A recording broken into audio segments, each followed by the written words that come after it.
만약 부처님이 2026년에 오신다면 잠시 상상해 보시겠습니까? 만약 부처님이 2026년 바로 지금 이 시대에 오신다면 우리에게 무슨 말씀을 하실까요? 더 열심히 살아라고 하실까요? 더 참고 견뎌라고 하실까요? 더 성공해야 한다고 하실까요? 아마도 아닐 겁니다. 부처님은 아무것도 강요하지 않으실 것 같습니다. 대신 우리 옆에 조용히 앉아 이렇게 말씀하실지도 모릅니다. 그동안 참 애썼구나. 오늘은 2026년 새해를 맞아 특히 50, 60대 분들께 전하는 부처님의 조언을 함께 나눠보려 합니다. 이건 종교적인 이야기가 아닙니다. 인생을 충분히 살아온 당신에게 이제는 조금 다르게 살아도 된다는 이야기입니다.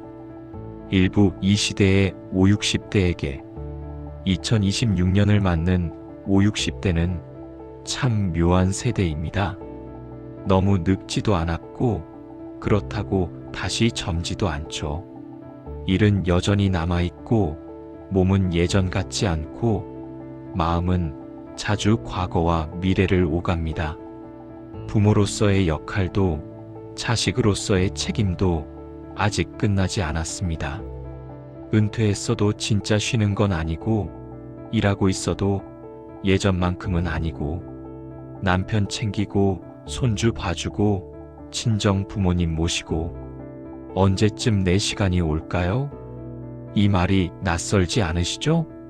50, 60대는 여전히 바쁩니다. 아니, 어떤 면에서는 더 바쁠 수도 있습니다. 부처님이 이 모습을 보신다면 아마 이렇게 말씀하실 것 같습니다. 너희는 이미 충분히 많은 역할을 해냈다. 그렇습니다. 당신은 이미 충분히 해냈습니다. 더 증명할 필요도, 더 역할을 떠안을 필요도 없습니다. 2026년 부처님이 오신다면 우리에게 무엇을 조언하실까요? 이부 부처님은 더 잘 살라고 말하지 않는다. 우리는 신년이 되면 늘 같은 말을 듣습니다. 새해에는 더 열심히, 더 준비하세요. 더 뒤처지지 마세요. 세상은 끊임없이 우리를 재촉합니다. 더 빨리, 더 많이, 더 높이. 하지만 법구경을 읽어보면 신기한 점이 있습니다. 부처님은 더라는 말을 거의 쓰지 않으셨어요. 부처님이 중요하게 여긴 것은 얼마나 더 가느냐가 아니라 어떻게 서 있느냐였습니다. 바쁘게 가느라 너 자신을 잃지 않았느냐? 이 질문이 가슴을 찌르지 않나요? 우리는 평생 달려왔습니다. 가족을 위해, 일을 위해, 체면을 위해. 그런데 문득 돌아보면 정작 나는 어디 있는지 모르겠습니다. 2026년 부처님은 우리에게 더 잘 살라고 하지 않으실 겁니다. 대신 이렇게 물으실 것 같습니다. 이제는 덜 달려도 되지 않겠느냐? 3부 첫 번째 조언, 너 자신을 너무 몰아붙이지 마라. 부처님은 처음에 극단적인 고행을 하셨습니다. 거의 죽을 지경까지 자신을 혹사했죠. 하지만 깨달음은 그 고행에서 오지 않았습니다. 오히려 극단을 내려놓고 중도의 길을 걸었을 때, 그때 비로소 깨달음을 얻으셨습니다. 부처님이 오늘의 우리에게 가장 먼저 하실 말씀은 아마 이것일 겁니다. 너 자신에게 너무 가혹하지 마라. 지금의 당신은 이미 충분히 견뎌왔습니다. 더 강해질 필요도 없고 더 참을 필요도 없습니다. 이미 충분히 강했고 충분히 참았습니다. 평생 강해야 한다고 생각했어요? 그런데 70 넘으니까 깨닫더라고요. 이제는 강할 필요가 없구나. 2026년에는 조금 덜 애써도 괜찮습니다. 조금 느려도 괜찮고 조금 부족해도 괜찮습니다. 당신은 이미 충분히 해냈으니까요. 사부 두 번째 조언 이미 지나간 일로 자신을 벌하지 마라. 60대가 되면 마음속에 그때 그랬더라면이 참 많아집니다. 자식들한테 더 잘해줄 걸. 그때 그 일을 시작했더라면. 부모님 살아계실 때 더 잘할 걸. 부처님은 과거를 붙잡고 스스로를 괴롭히는 마음을 가장 큰 어리석음 중 하나로 보셨습니다. 과거는 이미 지나갔고 미래는 아직 오지 않았다. 과거는 바꿀 수 없습니다. 아무리 후회해도 그때로 돌아갈 수 없어요. 부처님이 보시기에 후회는 반성으로 끝나야지 형벌이 되어서는 안 됩니다. 반성은 다음엔 이렇게 하자인데 형벌은 나는 왜 그랬을까입니다. 반성은 앞을 보게 하지만 형벌은 과거에 묶어둡니다. 과거의 나를 용서했어요. 그때는 그게 최선이었으니까. 그랬더니 좀 편해지더라고요. 2026년에는 과거의 자신을 조금 더 용서해도 됩니다. 그때의 당신도 최선을 다했으니까요. 5부 세 번째 조언 비교는 내려놓아라. 이 나이가 되면 비교는 더 조용해집니다. 겉으로는 하지 않지만 속으로는 계속되죠. 동창회 가보니까 누구는 잘 살더라. 누구는 아직도 건강하더라. 누구는 자식이 잘 되었더라. SNS를 보면 더 심합니다.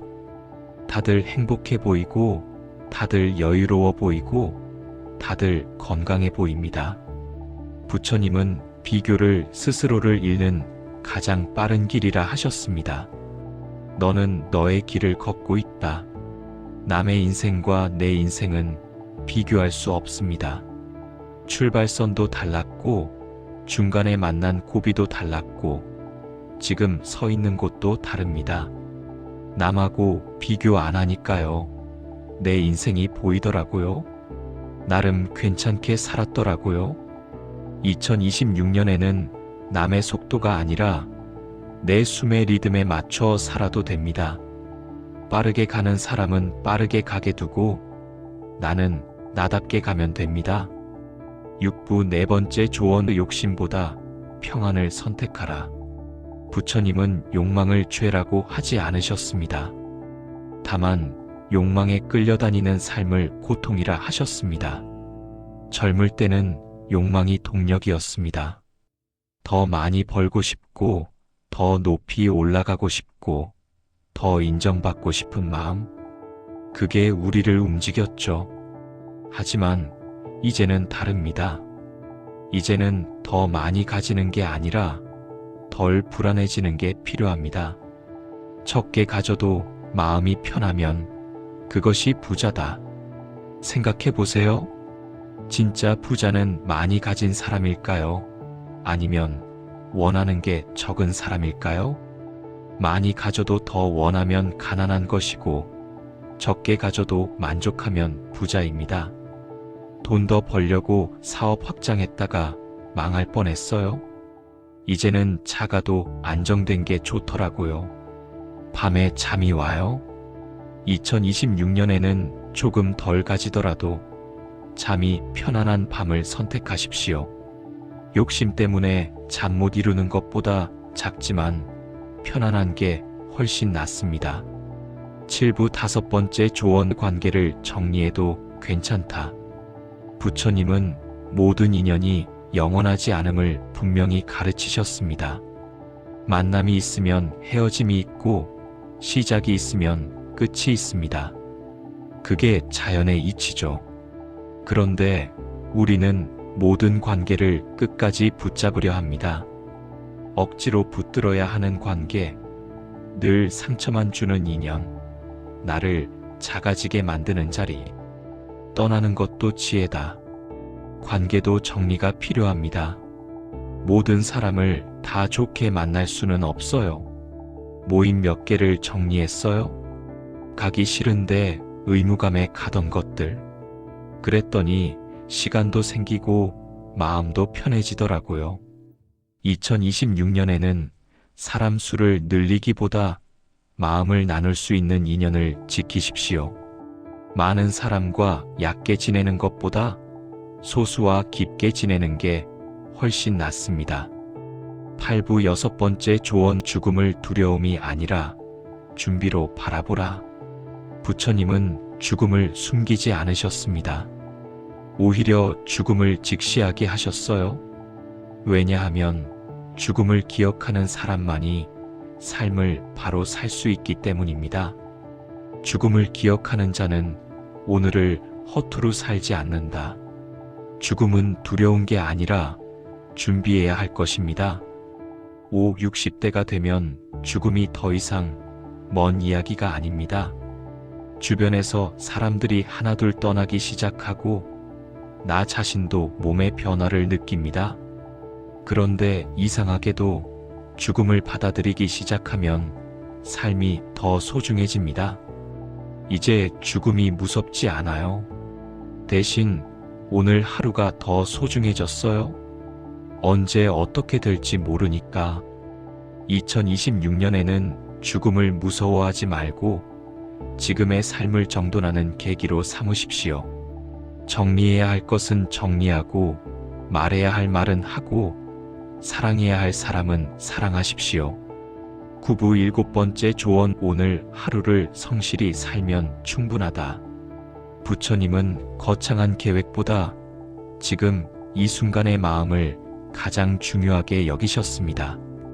과거에 머물지 말고 미래에 매달리지 말라. 2026년을 완벽하게 살 필요는 없습니다.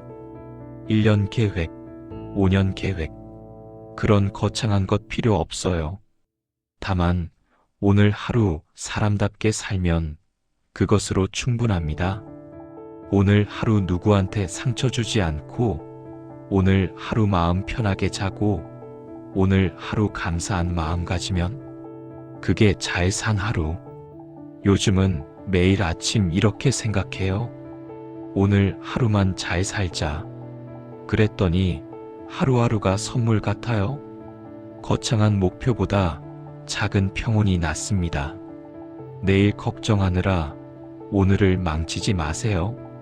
10부 부처님이 마지막으로 건네실 말. 부처님이 2026년 새해 아침 우리 앞에 서 계신다면 아마 이렇게 말씀하실 겁니다.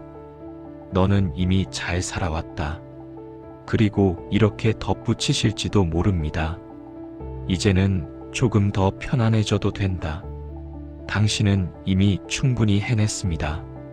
가족을 위해, 일을 위해, 의무를 위해 평생을 달려왔습니다. 이제는 조금 쉬어도 됩니다. 부처님은 당신에게 더 잘 살라고 하지 않으실 겁니다. 오히려 이렇게 말씀하실 것 같습니다. 충분하다. 이제는 덜 애써도 된다. 2026년은 새로운 인생을 시작하는 해가 아니라 남은 인생을 더 따뜻하게 사는 해가 되면 좋겠습니다. 부처님은 당신에게 더 잘 살라고 말하지 않으셨습니다. 다만 덜 괴롭히며, 덜 욕심내며, 덜 미워하며 살아도 된다고 허락해 주셨습니다. 그것이면 충분합니다. 2026년 부처님이 바라신 것은 당신의 성공이 아니라 당신의 평안이었습니다. 여러분 모두 2026년 한 해 조금 더 가볍고, 조금 더 편안하고, 조금 더 따뜻한 한 해 되시길 바랍니다. 당신은 이미 충분히 잘하고 있습니다.